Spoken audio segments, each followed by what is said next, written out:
public participation phase for the 2025 Finance Bill has officially kicked off, marking the start of a critical engagement process between the government and citizens.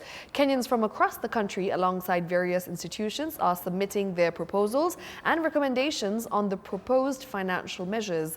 This report, prepared by Fatime Suleiman, is voiced by Stanley Nyarigita.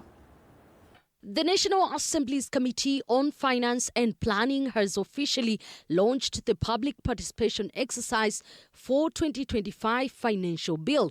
This year, special attention being given to the young people, with a strong call for them to come out in large numbers and voice their opinions. The role of public participation is very well enshrined in our Constitution, a matter that even our courts have pronounced themselves several on this particular matter.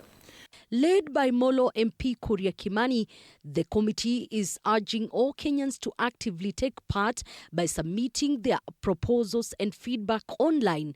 We have provided this time round a QR code, where by just scanning the code, you're able to access the bill and give your reviews close by close, which ones you agree with, which one don't agree with, and which one you think can be improved. So the committee has stressed that this year's participation process has been fully digitalized, eliminating the need for physical attendance.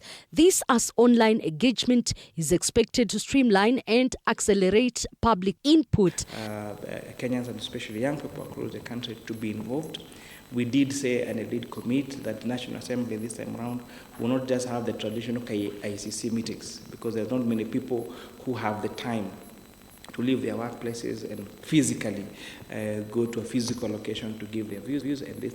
Among the key proposals presented today is the rejection of proposed tax increase on energy generating equipment, as stakeholders argue that such a tax would drive up costs in the power sector. There is also a strong push to maintain the current zero rating on electric motorbikes and buses, which is expected to attract more local investment and stimulate growth in e-mobility sector. The electric motorbikes in particular have grown significantly. We have to move as a country in accordance with our commitments to reduce our emissions as a country, to green our transportation sector in particular. It will become more difficult if we keep this particular sector at exempt VAT status rather than zero rated.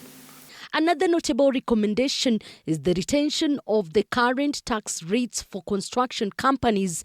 These stakeholders say aims to encourage continued investment by real estate developers, which is crucial for the success of government's affordable housing agenda. Deficit of housing is something that, regardless of the key efforts that are being put in by government, will require the private sector to continue bridging.